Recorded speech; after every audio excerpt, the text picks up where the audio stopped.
శ్రీ జవహర్ గారు. అందరికీ నమస్కారం.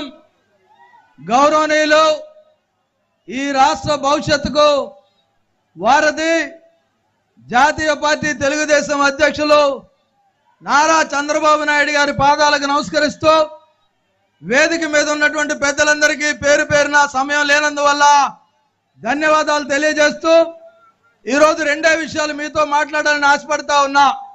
ఈ రాష్ట్రంలో జగన్మోహన్ రెడ్డి అధికారంలోకి వచ్చిన తర్వాత ఆయన అధికారం రావడానికి కారణమైనటువంటి బడుగులు బలహీన వర్గాలు ముఖ్యంగా దళితుల్ని ఏ విధంగా అణిచివేసి దళిత ద్రోహిగా ఈ రాష్ట్రంలో జగన్మోహన్ రెడ్డి ఉన్నటువంటి పరిస్థితి మన అందరం కూడా ఒకసారి అర్థం చేసుకోవాలి. ఈ సందర్భంగా ఒకటే చెప్తా ఉన్నా, అధికార మదం తలకెక్కి భీమిలి వేదికగా క్రైస్తవ్యాన్ని అపహాస్యం చేసినటువంటి పరిస్థితి జగన్మోహన్ రెడ్డిని మనం చూడాల్సిన అవసరం ఉంది.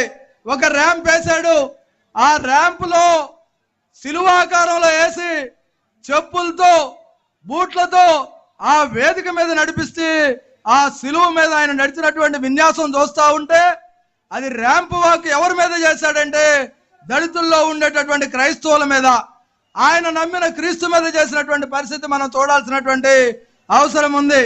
ఈ జగన్మోహన్ రెడ్డికి వచ్చిన తర్వాత దళితుల్లో సంక్షేమ పథకాలు అందలేదు, 27 పథకాలు రద్దు చేయటమే కాకుండా ఈ రోజు అవమానాలకి కేంద్రంగా దళితులను వాడుకున్నటువంటి పరిస్థితి చూస్తా ఉన్నాం.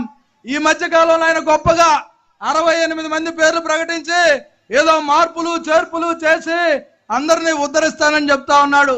దానిలో మార్చిన వాళ్ళలో 58 మంది బడుగులు బలహీన వర్గాలు దళితులే.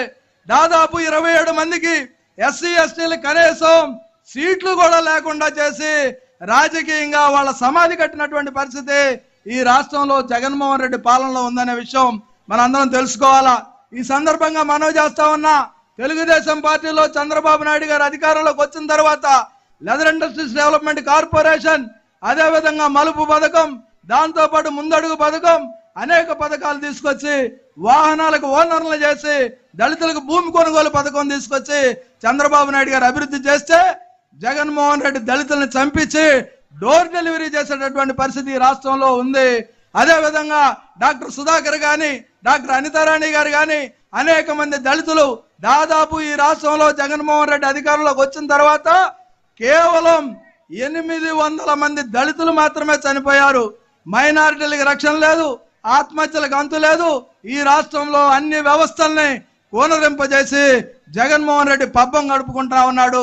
మనందరం ఒకటి ఆలోచన చేయాలా, తిరిగి చంద్రబాబు నాయుడు గారిని దళితుల ముందుండి అధికారంలో తీసుకురావాలి.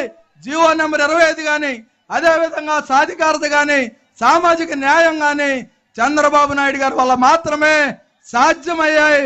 ఆ సాధ్యమైనటువంటి వ్యక్తిని మనం తిరిగి ముఖ్యమంత్రిగా చేసి మన ఆశల్ని, దళితుల ఆత్మ గౌరవాన్ని, ఆత్మాభిమానాన్ని, దళితుల రక్షణని కాపాడుకోవాల్సినటువంటి బాధ్యత మన అందరి మీద ఉందని ఈ సందర్భంగా మనవి చేస్తూ, వేలాదిగా తరలి వచ్చినటువంటి ప్రతి తెలుగుదేశం పార్టీ కార్యకర్త, జనసేన కార్యకర్త అందరికీ పేరు పేరున ధన్యవాదాలు, అభినందనలు రాజమండ్రి పార్లమెంట్ తరఫున తెలియజేస్తూ ఈ సమావేశం విజయవంతం చేసిన ప్రతి ఒక్కరికి కూడా పేరు పేరున